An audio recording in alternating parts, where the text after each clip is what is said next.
Hello everyone, this is Elijah with Financial Anatomy, coming at you to help you take control of your financial destiny. On this channel, we talk about personal finance and apps that involve money.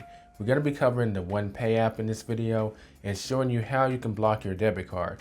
This means that no transactions will go through as long as this block is in place. You'll want to start off by opening the OnePay app.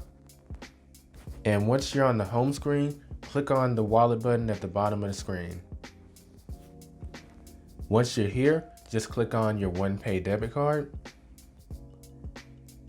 and you'll see where it says manage card. Click on it. And as you scroll down, you have the option to freeze the card. Hit it.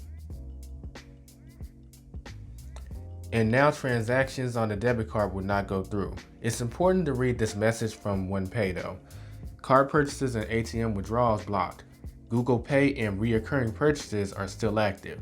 That means, let's say if you had a gym subscription to the YMCA and that's been going on for months, even though your card is blocked, if the money is in your account, the transaction will still go through because it's categorized as a reoccurring purchase.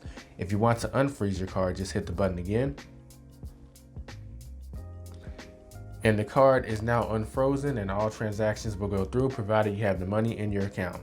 That does it for this video. If you have any questions or comments, feel free to leave them in the comment section below. And if you want to see more OnePay tutorials, check out the playlist that's on the screen.